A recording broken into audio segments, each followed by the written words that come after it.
السلام عليكم ورحمة الله تعالى وبركاته. الحمد لله رب العالمين، والصلاة والسلام على سيد المرسلين وعلى آله وصحبه أجمعين. أما بعد، فقد قال الله تعالى في القرآن العظيم وفي الفرقان المجيد بعد أعوذ بالله من الشيطان الرجيم. بسم الله الرحمن الرحيم. إن أول بيت وضع للناس للذي ببكة مباركا وهدى للعالمين فيه آيات بينات مقام إبراهيم ومن دخله كان آمنا ولله على الناس حج البيت من استطاع إليه سبيلا ومن كفر فإن الله غني عن العالمين. قال رسول الله صلى الله عليه وسلم: من أراد الحج فليتعجل. وقال عليه الصلاة والسلام: صدق الله العلي العظيم وصدق رسول النبي الكريم ونحن على ذلك من الشاهدين والشاكرين. எல்லாம் வல்ல அல்லாஹுவின் அருளும் மேலான கருணையும் நாம் அனைவர்கள் மீதும் வந்து சேரட்டுமாக. நமது உயிரிலும் மேலான முஹம்மது முஸ்தபா ரசூலே கரீம் ஸல்லல்லாஹு அலைஹி வஸல்லம் அவர்களின் அன்பும் ஷஃபாஅத்தும் நம் அனைவர்களுக்கும் முழுமையாக உண்டாகட்டுமாக. நமது மனைவி மக்கள், நமது உற்றார் உறவினர், உலகத்தில் உள்ள ஆண் பெண் அனைவர்களுக்கும் அல்லாஹ் உடல் சுகத்தை நிரந்தரமாக நசீபாக்குவானாக.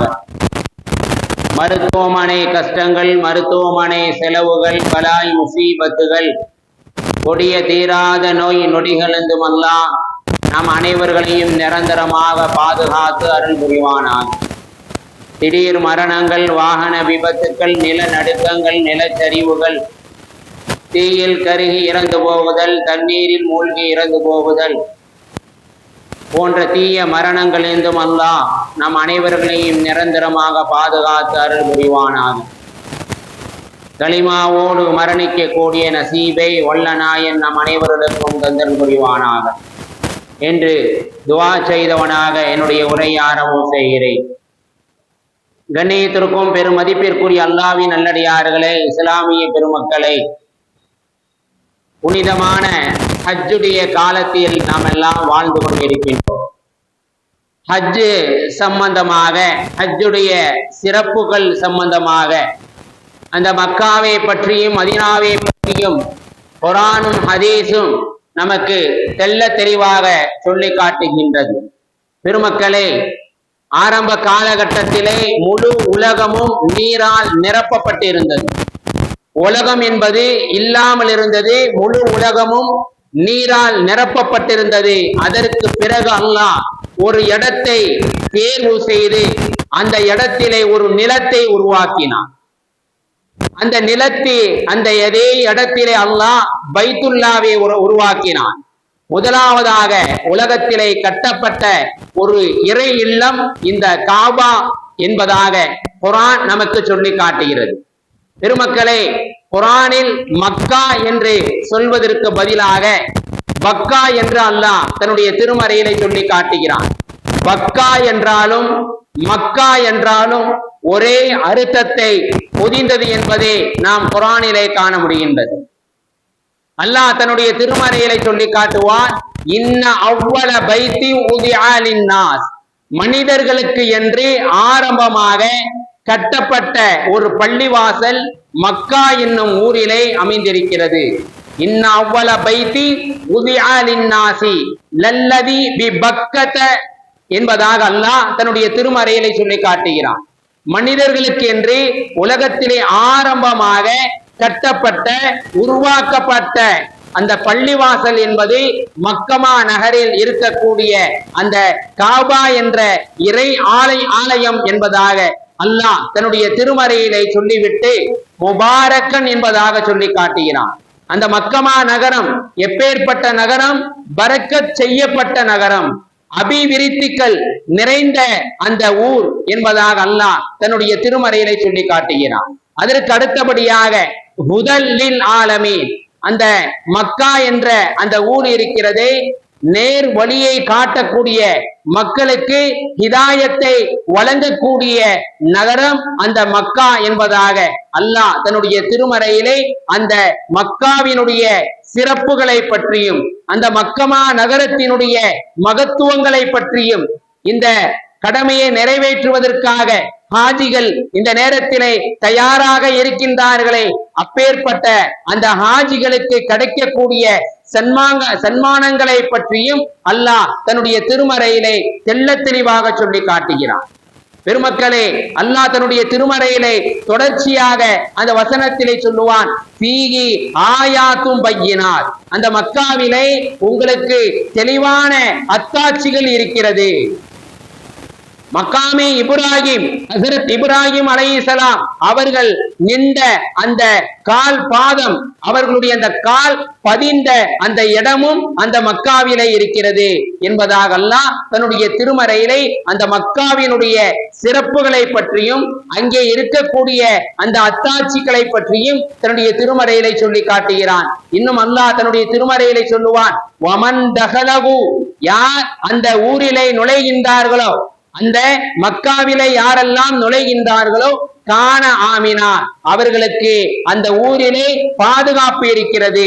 எந்த மனிதர்களும் அவர்களை அச்சுறுத்த முடியாது, எந்த மனிதர்களும் அவர்களை என்ன செய்ய முடியாது, கைது செய்ய முடியாது. மக்காவிலே ஒரு மனிதன் நுழைந்து விட்டால் அவனுக்கு அல்லாஹ் பாதுகாப்பு கொடுத்து விடுகிறான், பாதுகாப்பு கிடைத்து விடுகிறது.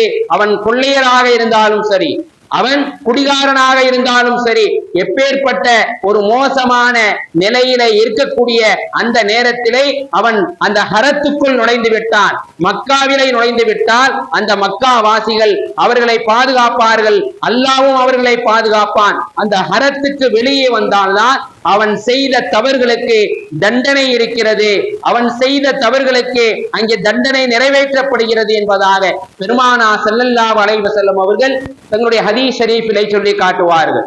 அல்லாஹ் தஆலா தன்னுடைய திருமறையிலே சொல்லி காட்டுவான், வலில்லாஹி அலன்னாசி ஹிஜ்ஜுல் பைத்தி மனிஸ்ததா இலைஹி சபீலா, உலகத்திலே வாழக்கூடிய மனிதன், எந்த மனிதனுக்கு தன்னுடைய தாயகத்தில் இருந்து அந்த மக்கா செல்கின்ற வரை, அந்த மக்காவில் இருக்கக்கூடிய காலங்கள் வரை, மதீனாவுக்கு செல்லக்கூடிய அந்த காலங்கள் வரை அவன் ஹஜ் செய்வதற்கு உண்டான எல்லா விதமான பொருளாதார வசதிகள் இருக்கின்றது.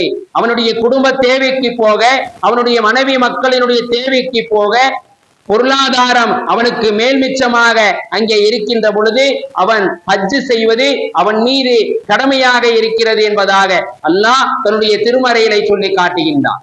பெருமக்களே, அல்லாஹ் தன்னுடைய திருமறையிலே சொல்லி காட்டுவான், ஒமன் கஃபர, யார் என்னை நிராகரித்து விடுகின்றீர்களோ, ஹஜ் செய்வதே நான் உங்கள் மீது கடமையாக்கிய அந்த கடமைகளை செய்யாமல் யார் நிராகரித்து விடுகின்றீர்களோ, யார் அதை புறக்கணித்து விடுகின்றீர்களோ, யார் எனக்கு மாறு செய்து விடுகின்றீர்களோ, ஒமன் கஃபர, யார் அப்படி நிராகரித்து விட்டால், நிச்சயமாக அல்லாஹ் கனியுன் அனில் ஆலமீன், உலகத்தாரை விட்டும் தேவை அற்றவனாக இருக்கிறான் என்பதை தன்னுடைய திருமறையிலே சொல்லி காட்டுகின்றான்.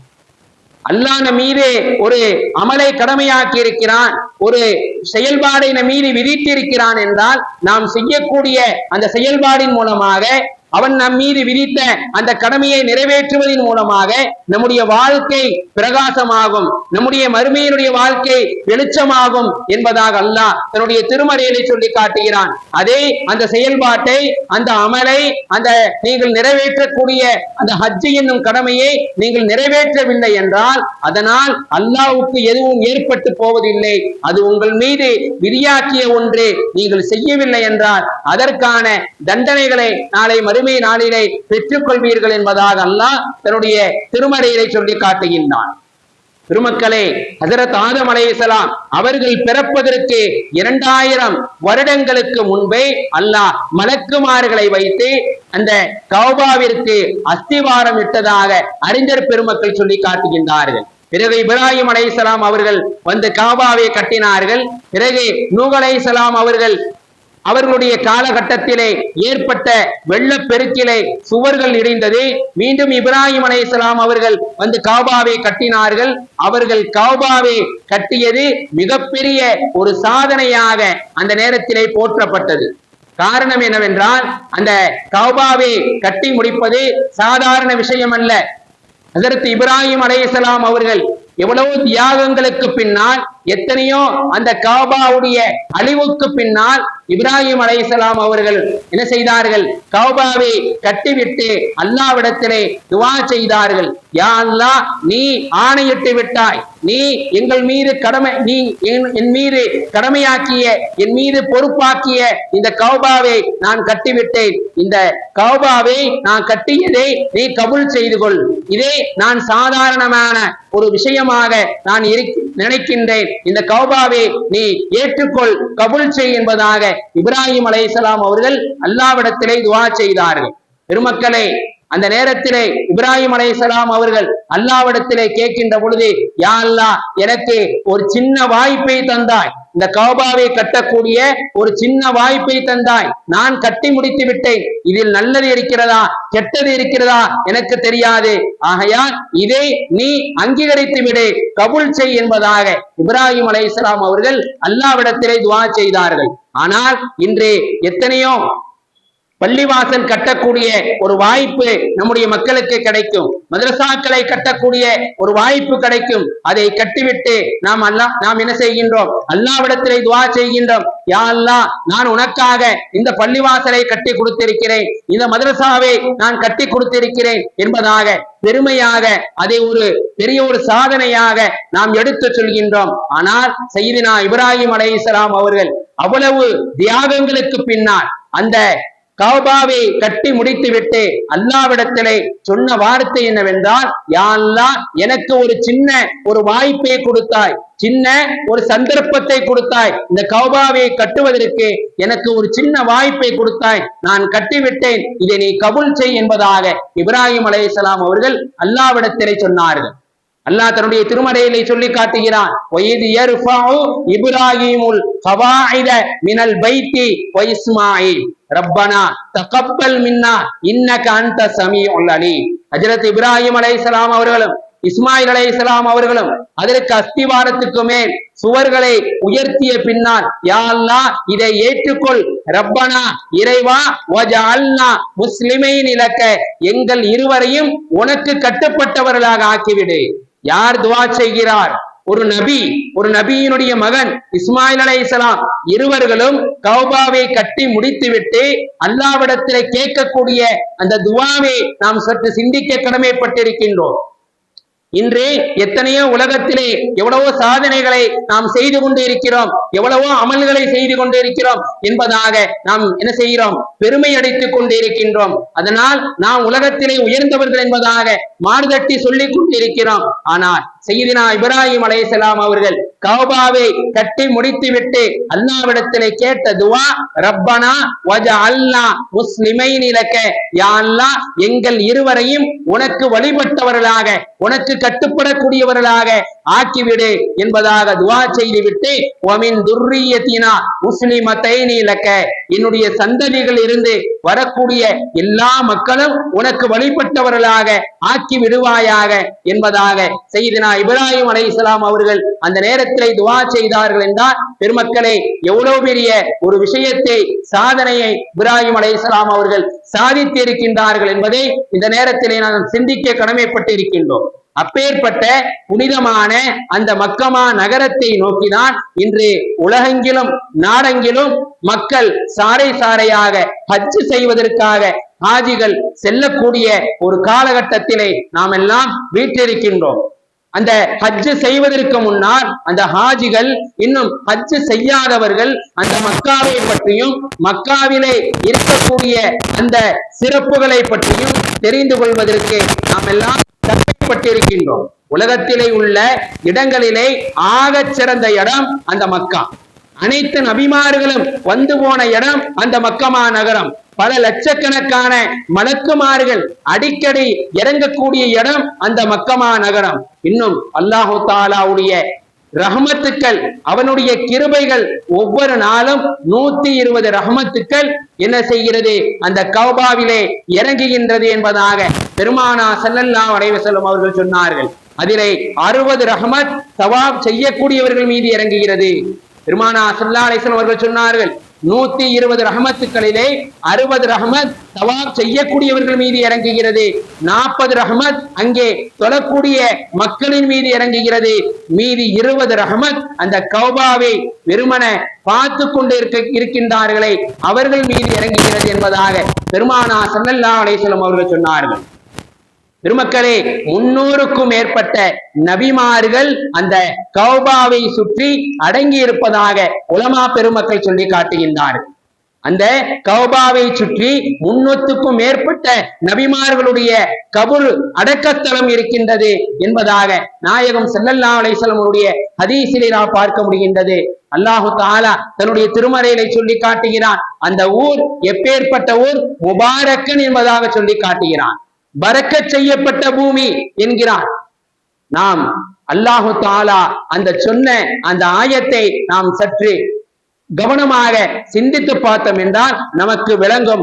மக்கள் கூட்டம் கூட்டமாக ஒவ்வொரு ரமலானிலும் மில்லியனை தாண்டுகிறது. ஒவ்வொரு ரமலானிலும் அந்த உம்ரா செய்வதற்காக மக்கள் அந்த கௌபாவை நோக்கி செல்கின்றார்களே, அந்த நேரத்திலே மில்லியனை தாண்டுகிறது. மக்காவிலே இதுவரை வரக்கூடிய அந்த ஹாஜிகளுக்கு உணவு தட்டுப்பாடு ஏற்பட்டதாக வரலாறு இல்லை என்பதை நாம் தெளிவாக சொல்லலாம். இன்னும் முழு உலக மக்களுக்கும் அந்த கௌபா, அந்த மக்கமா நகரம் முதல் லில் ஆலமீன் என்பதாக அல்லாஹ் தன்னுடைய திருமறையிலே சொல்லி காட்டுகிறான்.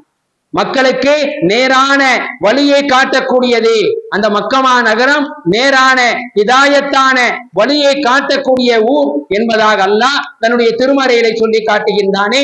அப்பேற்பட்ட அந்த புனிதமான நகரத்தை நோக்கி இன்று உலகெங்கிலும் மக்கள் ஹஜ்ஜை நிறைவேற்றுவதற்காக செல்லக்கூடிய இந்த நேரத்திலே நாம் எல்லாம் இருக்கின்றோம். கண்ணியத்திற்குரிய அல்லாஹ்வின் நல்லடியார்களை, இஸ்லாமிய பெருமக்களை, எந்த அளவுக்கு சொல்லப்படுகிறது என்றால், அந்த ஹரத்துக்குள்ளே ஒரு மனிதர்கள் நுழைந்து விட்டார்கள் என்றால் அவர்களுக்கு பாதுகாப்பு இருக்கிறது என்பதாக அல்லாஹ் தன்னுடைய திருமறையிலே சொல்லி காட்டுகிறான். வமன் தகலகு கான ஆமினான், பாவம் இழைத்தவன், குற்றம் உள்ளவன் அந்த மக்காவிலை நுழைந்து விட்டான் என்றால் அவனுக்கு பாதுகாப்பு, அவனை யாரும் தண்டிக்க மாட்டார்கள்.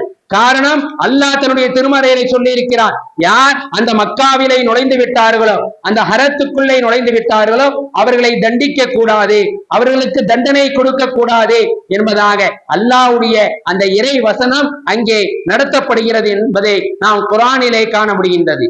எப்ப அந்த மக்காவை விட்டும் வெளியே மக்கள் வருகின்றார்களோ அவர்கள் பாவம் இழைத்திருந்தால் அவர்களுக்கு தண்டனை கொடுக்கப்படும், அவர்கள் குற்றம் இழைத்திருந்தால் அவர்களுக்கு தண்டனை கொடுக்கப்படும். அதுவரை அவர்களுக்கு தண்டனை நிறைவேற்றப்படாது என்பதை அல்லாஹ் தன்னுடைய திருமறையிலே சொல்லி காட்டுகின்றான். பெருமக்களை, அல்லாஹ் தன்னுடைய திருமறையிலே சொல்லி காட்டுகிறான். பீகி ஆயாத்தும் பையினாத், தெளிவான அத்தாட்சிகள் அங்கே இருக்கிறது. எத்தனை மக்கள் வந்து கொண்டிருக்கின்றார்கள் தவாப் செய்வதற்கு. கூட்டம் கூட்டமாக லட்சக்கணக்கான மக்கள் அந்த கௌபாவை நோக்கி வருகின்றார்கள். ஹஜ்ஜுடைய இந்த காலகட்டத்திலே தவாப் ஏற்படும், தவாப் செய்யக்கூடிய அந்த நேரம் ஏற்படும், மற்ற சஐ செய்யக்கூடிய அந்த அமல் செய்யக்கூடிய வாய்ப்பு ஏற்படும். ஆனால் எந்த நெருக்கடியும் அங்கே நாம் பார்க்க முடியாது. எல்லா விதமான வசதிகளையும் வாய்ப்புகளையும் அங்கே அல்லாஹு தஆலா ஏற்பாடு செய்து வைத்திருக்கின்றான். அப்பேற்பட்ட ஒரு புனிதமான ஒரு அமல் ஹஜ்ஜுடைய அமல். அந்த அமலை நிறைவேற்றுவது அந்த வசதி படைத்த, பொருளாதாரம் படைத்த, இன்னும் உடல் ஆரோக்கியம் உள்ள ஒவ்வொரு மனிதனை மீதும் கட்டாய கடமையாக இருக்கின்றது. பெருமக்களை, ரமலானுக்கு அடுத்த ஒரு அமல் இந்த ஹஜ்ஜுடைய அமல். இந்த அமலை நாம் செய்வதின் மூலமாக அல்லாஹு தஆலா நம்முடைய எல்லா விதமான விஷயங்களிலும் கவனம் செலுத்தி உயர்தரமான தரஜாக்களை தர தயாராக இருக்கின்றான். அல்லாஹு தஆலா தன்னுடைய திருமறையிலே சொல்லி காட்டுவான். மகாமு இப்ராஹிம் அலைஹிஸ்ஸலாம் அவர்கள் ஒரு கல்லிலே ஏறி நின்று அந்த கௌபாவை கட்டி கொண்டிருந்தார்களே, அந்த அந்த பாதம் அந்த கல்லிலே அப்படியே பதிந்து விட்டது. அன்று முதல் இன்று வரை கியாமத் நாள் வரை 4000 வருடங்களுக்கு மேல் ஆகிவிட்டது. அல்லாஹு தஆலா அந்த கால் பாதத்தை, அந்த இடத்தை, பதிந்த இடத்தை இதுவரை பாதுகாத்துக் கொண்டிருக்கின்றான் என்றால் இது அல்லாஹ்வுடைய மிகப்பெரிய ஒரு அத்தாட்சி என்றுதான் நாம் சொல்ல வேண்டும். தவாபுக்கு பிறகு தவாபுடைய சுன்னத்தான 2 ரக்காத் இருக்கிறது. இன்னும் ஹரமிலை மக்காமி இப்ராஹிமை நோக்கி தொழக்கூடிய அந்த தொழுகை இருக்கிறது. இப்படி எல்லா விதமான அமல்களும் செய்யக்கூடிய ஒரு வாய்ப்பு இந்த ஹஜ்ஜுடைய அமலிலே அந்த ஒவ்வொரு ஹாஜிகளுக்கும் கிடைக்கும். பெருமக்களை, அல்லாஹு தஆலா அந்த நசீபை, அந்த பாக்கியத்தை அந்த ஹாஜிகளுக்கு கொடுத்திருக்கின்றான். இன்னும் அல்லாஹு தஆலா தன்னுடைய திருமறையிலே சொல்லி காட்டுவான். பெருமானா ஸல்லல்லாஹு அலைஹி வஸல்லம் அவர்கள் சொன்னார்கள், யார் இஹ்ராமுடைய ஆடையில இருக்கின்றார்களோ அவர்கள் என்ன செய்யக்கூடாது? வேட்டையாடக்கூடாது. வேட்டையாடுவது அவர்களுக்கு தடுக்கப்பட்டு இருக்கிறது என்பதாக பெருமானா ஸல்லல்லாஹு அலைஹி வஸல்லம் அவர்கள் சொன்னார்கள். உமர் ரலியல்லாஹு தஆலா அவர்கள் சொன்னார்கள், என்னுடைய தந்தை கத்தாபை ஒருவன் கொலை செய்து விட்டான். அவர் அந்த மக்காவில் அந்த ஹரத்துக்குள்ளே வந்து விட்டார். நான் அவனை தண்டிக்கவில்லை. எப்ப மக்காவை விட்டு வெளியே போனாரோ பிறகுதான் நான் அவரை இஹ்ராமுடைய ஆடையில் இல்லாமல் இருக்கின்ற பொழுது அவரை நான் தண்டித்தேன் என்பதாக ஹஜ்ரத் உமர் ரலியல்லாஹு தஆலா அவர்கள் சொல்கின்றார்கள் என்றால், பெருமக்களை, வமன் தகலகு, யார் மக்காவிலே நுழைகின்றார்களோ கான ஆமினா, அவர்களுக்கு அல்லாஹ்வுடைய பாதுகாப்பு இருக்கிறது. அவர்களை அல்லாஹ் அடைக்கலம் அடைத்துக் கொள்வான், அவர்களை பாதுகாப்பான் என்ற அந்த அல்லாஹ்வுடைய திருவசனத்தின் மூலமாக அல்லாஹு தஆலா அந்த ஹாஜிகளுக்கு பாதுகாப்பு கொடுக்கக்கூடியவனாக, அந்த ஹரத்துக்குள்ளே இருக்கக்கூடிய எல்லா மக்களையும் பாதுகாக்கக்கூடியவனாக அல்லாஹு தஆலா இருக்கின்றானே. அப்பேற்பட்ட அந்த புனிதமான அந்த மக்கமா நகரத்தை நோக்கிதான் ஹாஜிகள் இந்த நேரத்திலே செல்ல இருக்கின்றார்கள் என்பதை நாம் பார்க்க முடிகின்றது. பெருமக்களை, பல அருள்கள் அல்லாஹ்வுடைய நூர் இறங்கக்கூடிய இடமாக அந்த மக்கா இருக்கிறது.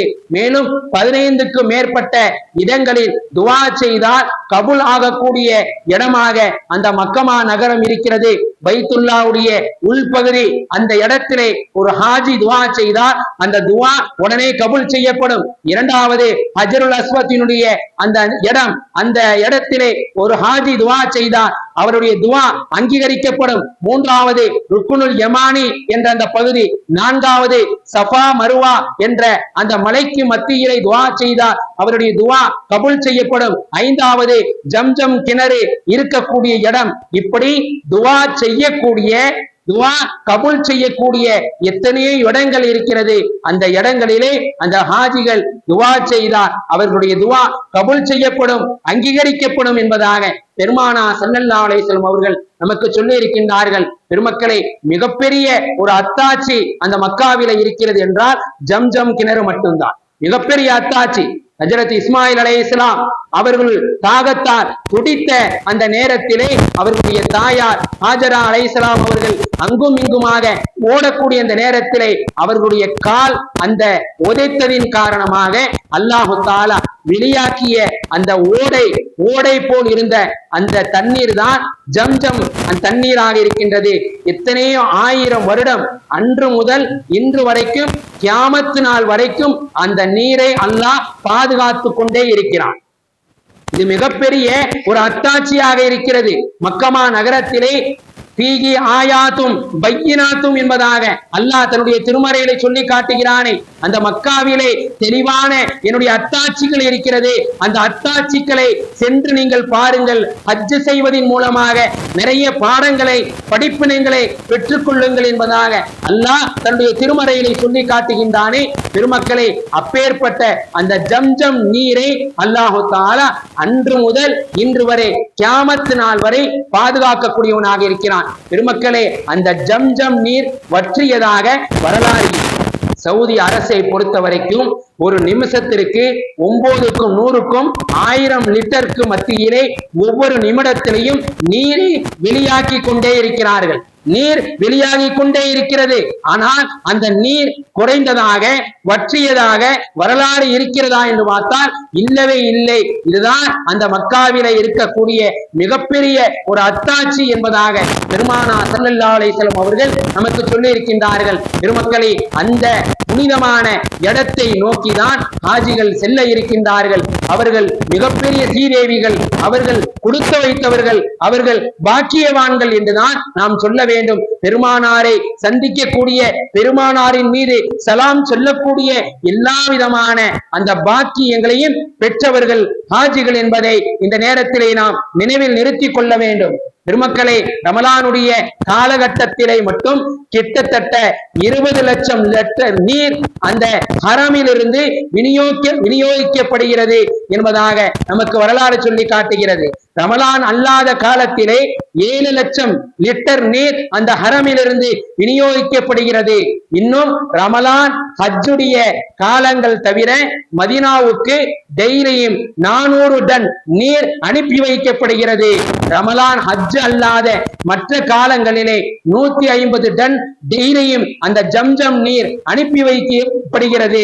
இது அல்லாமல் எத்தனையோ லட்சக்கணக்கான ஹாஜிகள் அந்த ஜம்ஜம் நீரை எடுத்துக்கொண்டு தங்களுடைய தாயகத்துக்கு செல்கின்றார்கள் என்பதை நாம் பார்க்க முடிகின்றது. என்றால் பெருமக்களே, அல்லாஹு தஆலா எந்த அளவுக்கு அந்த ஜம்ஜம் நீரை இதுவரை பாதுகாத்து வைத்துக் கொண்டிருக்கின்றானே, இது அல்லாஹ்வுடைய மிகப்பெரிய அத்தாட்சியாக இருக்கின்றது.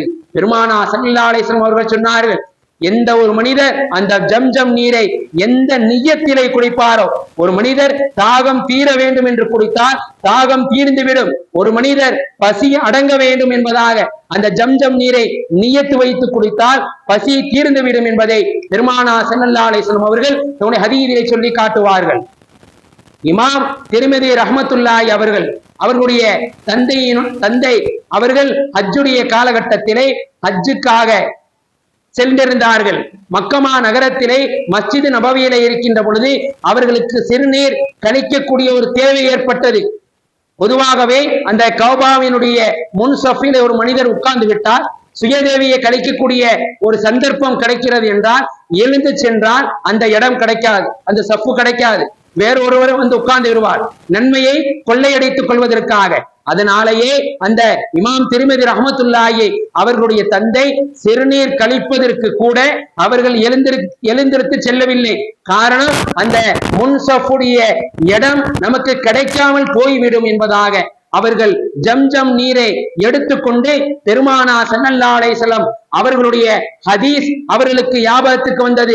நாயகம் ஸல்லல்லாஹு அலைஹி வஸல்லம் அவர்கள் சொன்னார்களே, ஜம்ஜம் நீரை எந்த நியத்திலே நீங்கள் குடிக்கின்றீர்களோ அந்த நியத் கபூல் செய்யப்படும் என்பதாக பெருமானார் ஸல்லல்லாஹு அலைஹி வஸல்லம் அவர்கள் சொன்னார்களே, அந்த நியத்தின் பிரகாரம் யா அல்லாஹ் இந்த ஜம்ஜம் நீரை குடிக்கின்றேன், எனக்கு எந்த விதமான சுய தேவையை கழிக்கக்கூடிய ஒரு சந்தர்ப்பம் எனக்கு இருக்கக்கூடாது என்பதாக நியத்து வைத்து குடித்தார்கள்.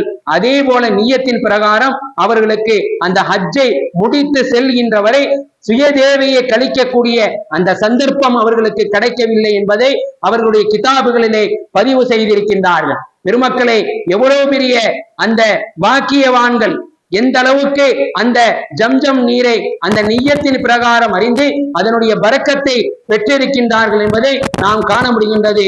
கண்ணியத்திற்குரிய அல்லாஹ்வின் நல்லடியார்களே, இஸ்லாமிய பெருமக்களை, அப்பேற்பட்ட ஒரு புனிதமான இடம் மக்கமா நகரம். அதை நோக்கிதான் இன்று நமது பகுதிகளிலும் இன்னும் நமது ஊர்களிலும் 50க்கும் மேற்பட்ட ஹாஜிகளுக்கு அல்லாஹு தஆலா வாய்ப்பை கொடுத்திருக்கிறான், அந்த நசீபை கொடுத்திருக்கிறான். அதை பார்த்து நாம் என்ன செய்ய வேண்டும்? பொறாமையப்பட வேண்டும். அல்லாஹு தஆலா இவர்களுக்கு ஹஜ் செய்யக்கூடிய அந்த பாக்கியத்தை கொடுத்து விட்டானே, நாமும் அடுத்த ஆண்டு ஹஜ் செய்வதற்கு நாம் என்ன செய்ய வேண்டும்? ஆயத்தமாக வேண்டும், தயாரிப்பு ஆக வேண்டும் என்பதாக நாம் பொறாமைப்பட வேண்டும். இந்த விஷயத்திலே தான் பொறாமைப்பட வேண்டும் என்பதாக மார்க்கம் நமக்கு சொல்லி இருக்கின்றதே தவிர, அவர்கள் இடம் வாங்கி விட்டார்கள், அவர்கள் வீடு கட்டி விட்டார்கள், அவர்கள் சொத்து சேர்த்து விட்டார்கள், நாமும் சொத்து சேர்க்க வேண்டும், நாமும் இடம் வாங்க வேண்டும் என்பதாக இந்த விஷயத்திலே நீங்கள் பொறாமைப்பட வேண்டாம் என்பதாக மார்க்க நமக்கு சொல்லி காட்டுகின்றது. பெருமக்களை, அபூதர் கிஃபாரி ரலியல்லாஹு தஆலா அவர்கள் ஆரம்ப காலகட்டத்திலே இஸ்லாத்தை ஏற்றுக்கொள்ள வருகிறார்கள். விரோதிகள் அவர்களுக்கு மிகவும் தொந்தரவு கொடுத்தார்கள். ஒரு மாதம் பயந்து பயந்து யாருக்கும் தெரியாமல் நபியை சந்திக்கக்கூடிய ஒரு சூழல் ஏற்படுகிறது. அந்த ஒரு மாதமும் தாகத்திற்கு குடித்தது ஜம்ஜம் நீர், பசித்து குடித்தது ஜம்ஜம் நீர். ஆக எப்ப பசி எடுத்தாலும் அந்த ஒரு மாத காலமும் ஜம்ஜம் நீரை மட்டும்தான் குடித்தார்கள். அதன் மூலமாக அவர்களுக்கு வயிறு நிரம்பியது, தாகம் தீர்ந்தது என்பதை நாம் ஹதீஸிலே பார்க்க முடிகின்றது. ஆக ஒரு அமல் செய்தால் 1 லட்சம் நன்மை மக்கமா நகரிலே, 2 ரக்காத் தொழுதால் 2 லட்சம் நன்மை மக்கமா நகரிலே, சதக்கா கொடுத்தால் 1 லட்சம் சதக்கா கொடுத்த நன்மை அந்த மக்கமா நகரிலே. ஆக இப்படி நன்மைகளை சேர்க்கக்கூடிய சேகரிக்கக்கூடிய இடம்தான் அந்த மக்கமா நகரம். அதை நோக்கிதான் ஹாஜிகள் இந்த தருணத்திலே செல்ல இருக்கிறார்கள். அல்லாஹு தஆலா அவர்களுடைய ஹஜ்ஜை மப்ரூரான ஹஜ்ஜாக, மக்பூலான ஹஜ்ஜாக கபூல் செய்வானாக. மேலும் யாரெல்லாம் ஹஜ் செய்ய வேண்டும் என்ற எண்ணத்திலே நியத்திலே இருக்கின்றோமோ அவர்கள் அனைவர்களுக்கும் ஹஜ் செய்யக்கூடிய நசீபை, பாக்கியத்தை வல்லநாயன் தந்தருளிவானாக. ஹஜ் செய்வதற்கு உண்டான பொருளாதார வசதியும் ஆரோக்கியத்தையும் அல்லாஹு தஆலா நம் அனைவர்களுக்கும் முழுமையாக தந்தருளிவானாக.